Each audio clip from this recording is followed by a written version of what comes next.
কথায় কথায় আঘাত দেয়, কথায় কথায় মানুষকে ছ্যাঁকা দেয়। বলেন কি দেয়? ছ্যাঁকা। এই বলেন না কি দেয়? ছ্যাঁকা দেয়। এটা যুবকরা খুব ভালো বুঝবে। ওই যে বয়ফ্রেন্ড গার্লফ্রেন্ডে ছ্যাঁকা আছে, বয়ফ্রেন্ড গার্লফ্রেন্ডে দেয়, গার্লফ্রেন্ড বয়ফ্রেন্ডে দেয়। এটা খুবই মারাত্মক বড় ছ্যাঁকা। এটা খেয়ে যুবকরা ডিপ্রেসড হয়ে যায়। আজকে আমরা যে বিষয়ে কথা বলবো সেটি হচ্ছে এই, মানুষ যখন মানুষকে কষ্ট দেয়, যে কষ্ট দেনেওয়ালা তার লাইফে 4টা বিপদ আসে। বলেন তো কয়টা বিপদ আসে? 4টা। 1 নাম্বার, যে মানুষকে কষ্ট দেয়, যে মানুষের সঙ্গে প্রতারণা করে, যে মানুষকে কথা দিয়ে কথা রাখে না, আমানতের খেয়ানত করে, বিভিন্নভাবে কষ্ট দেয়, তাদের লাইফে 4টা কষ্ট মাস্ট আসে। নাম্বার 1 কষ্ট হচ্ছে এই যে তারা they can't get the peace of heart. তারা মনের প্রশান্তি হারিয়ে ফেলে। মনের প্রশান্তি কোথাও তারা খুঁজে পায় না। মনে রাখবেন, যদি আপনি কাউকে কষ্ট দিয়ে থাকেন তাহলে আপনার মনের যে সুকুন, যে রাহাত, যে পিস, যে শান্তি, এটা হারিয়ে যাবে। এটা আল্লাহ তাআলার পানিশমেন্ট। একজন বান্দা যখন আর একজন বান্দায় কষ্ট দেয়, তখন আল্লাহ তাআলা তার হৃদয়ের সমস্ত শান্তি কেড়ে নেন। তার হৃদয়ে কোনো শান্তি থাকে না। এখন আপনি বলবেন যে হুজুর, কত মানুষ আমারে কষ্ট দিল, ওদেরকে দেখি ডাটসে ঘুরে বেড়ায়, কোনো অশান্তি নাই, টাকা পয়সা, গাড়ি বাড়ি বউ, কোনো কিছুর অভাব নাই, ডাটসে ঘুরতেছে, তাহলে আপনার কথার ব্যাখ্যাটা কি দাঁড়াবে? প্রিয় ভাইয়েরা, বাহ্যিক সুখটা আসল সুখ না, ভেতরের সুখটা হচ্ছে আসল সুখ। কথা বলে ঠিক কিনা? আসল সুখ হচ্ছে ভেতরের সুখ। পিস অফ হার্ট যার নাই, পিস অফ মাইন্ড যার নাই, তার পুরো পৃথিবী থাকলেও তার কোনো কিছু নাই। That means if you have the peace of heart, then you have everything, and if you do not have the peace of heart, then you have nothing. মনের প্রশান্তি যার নাই, তার কিছু নাই রে ভাই। এটা মারাত্মক বড় জিনিস। এজন্য যারা মানুষকে কষ্ট দেয়, তাদের মনের প্রশান্তিটা হারিয়ে যায়। কাউকে কষ্ট দেবেন না। আমি সবাইকে হাত জোর করে অনুরোধ করছি, আর আমাকে শুনছেন পর্দার আড়াল থেকে যে মায়েরা বোনেরা শুনছেন, সবার কাছে দুটো হাত জোর করে বলছি, কখনো কাউকে কষ্ট দিবেন না। নিজে ভেঙে চুরে চুরমার হয়ে যান, নিজে কষ্ট পেয়ে ভেঙে শেষ হয়ে যান, কাঁদেন, আল্লাহর কাছে দাঁড়ান, তাহাজ্জুদ পড়েন, সেজদায় কান্না করেন, নিজে শেষ হয়ে যান, মানুষকে কষ্ট দিবেন না। এটা বড় মারাত্মক বড় একটা অপরাধ। এটা আমরা ফিল করি না, আমাদের ভেতরে রিয়েলাইজেশনটা নাই, মনের প্রশান্তি হারিয়ে ফেলবেন। খবরদার, বিয়ালাত, মানুষকে কষ্ট দিবেন না। 1 নাম্বার। 2 নাম্বার যে বিপদ আছে সেটা হচ্ছে এই, যারা মানুষকে কষ্ট দেয়, তারা তাদের লাইফ থেকে অনেক দামি একটা জিনিস হারায় ফেলে। এটা আমি আমার রিয়েল এক্সপিরিয়েন্স থেকে বলছি, দেখে বলছি, বুঝে বলছি। যারা মানুষকে কষ্ট দেয়, তারা তাদের লাইফের সবচেয়ে মূল্যবান জিনিসটা একটা সার্টেন পিরিয়ডসে হারিয়ে ফেলে, হারায় যায়, বুঝেও না, মানুষ টেরই পায় না, আল্লাহ কেড়ে নেয়। এটা করবেন না। যদি নিজের ফেভারিট জিনিস হারাতে না চান, প্রিয় জিনিস যদি হারাতে না চান, মানুষকে কষ্ট দিবেন না। এটা খুব খারাপ, এটা খুব মারাত্মক জঘন্যতম অপরাধ।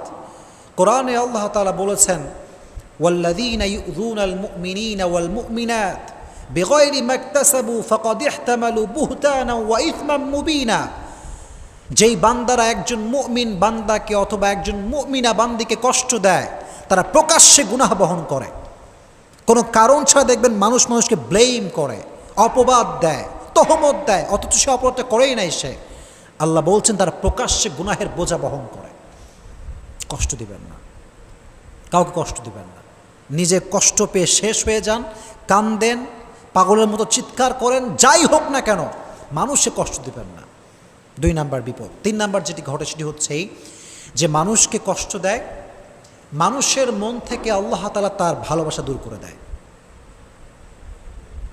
যদি আপনি আমাকে কষ্ট দেন, আমি কষ্ট পেলাম, অনেক কষ্ট পেলাম, আপনি মনে রাখবেন এটার ব্যাড ইফেক্ট যেটা আপনার লাইফে ঘটবে সেটি হচ্ছে এই, মানুষের মনে আপনার জন্য কোনো ভালোবাসা থাকবে না। এই আপনি দেখবেন যারা সমাজে মানুষে গালি দেয়, রুড বিহেভ করে, এদের থেকে মানুষ অলওয়েজ ডিস্টেন্স মেনটেন করে চলে। ওদের কাছেও মানুষ যায় না। কারণ কি জানেন?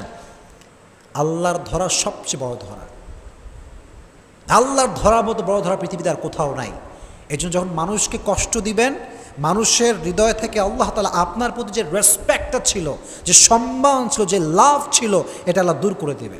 এটা হচ্ছে 3 নাম্বার বিপদ। আর last and final, and that is very dangerous, very dangerous. সেটা কি? এদিকে তাকান, আমার চোখে চোখ রাখেন, কথাগুলো বোঝার ট্রাই করেন। যখন আপনি মানুষকে কষ্ট দিবেন, কবরে আপনার তওবা করেছেন, আল্লাহর কাছে কান্নাকাটি করেছেন, তাহাজ্জুদ পড়েছেন, আজীবন আল্লাহর কাছে তওবা করতে করতে আপনার সব গুনাহ মাফ হয়ে গেছে, মাশাআল্লাহ, দ্যাটস ভেরি অ্যামেজিং, সব মাফ হয়ে গেছে, খুব ভালো। কিন্তু যদি আপনি মানুষকে অজান্তে কষ্ট দিয়ে থাকেন, এই গুনাহটা ক্ষমা হবে না, এটা ক্ষমা হবে না। বিকজ হক যেটা আছে এটা 2 প্রকার। একটা হচ্ছে হকুল্লাহ, একটা আল্লাহর হক, আর একটা হচ্ছে হকুল ইবাদ, বান্দার হক। আল্লাহর হক, নামাজ পড়বেন, পড়েন নাই, তওবা, ক্ষমা করে দিবে আল্লাহ। আপনার আল্লাহর হক, সামর্থ্য হয়েছে হজ করতে হবে, করেন নাই, আল্লাহ ক্ষমা চাই, তওবা করলাম, আল্লাহ আবার করব, আল্লাহ মাফ করে দিবে। এটা ক্ষমা হতে পারে। বিকজ আর রহমান আর রহিম, he is the most merciful, the most gracious, the most kindful, সবচাইতে দয়াময়, সবচাইতে মায়াময় একজন। জবান খুলে বলেন তিনি কে? আল্লাহ হচ্ছেন সবচাইতে মায়াময়। এটা ক্ষমা হতে পারে। বাট হকুল ইবাদ, বান্দার হক, বান্দা ক্ষমা না করলে ক্ষমা হয় না। This is very dangerous. This forgiveness depends on the person hmm he has offended.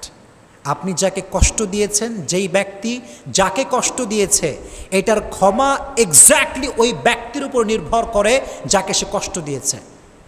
সে যতক্ষণ পর্যন্ত ক্ষমা না করবে ততক্ষণ পর্যন্ত ক্ষমা হবে না। এই জন্য প্রিয় ভাইরা, যারা মানুষকে কষ্ট দেয়, যারা মানুষের সঙ্গে প্রতারণা করে, যারা মানুষের সঙ্গে কথা দিয়ে কথা রাখে না, এদের ক্ষমাটা আটকে যায়। কবরে সব গুনাহ মাফ হয়ে গেলেও এই কষ্ট দেওয়ার গুনাহটা মাফ হয় না যতক্ষণ পর্যন্ত যাকে সে কষ্ট দিয়েছে সে যতক্ষণ পর্যন্ত মাফ না করে ততক্ষণ পর্যন্ত এই বান্দার ক্ষমাটা আটকে যায়। জোরে বলেন নাউজুবিল্লাহ।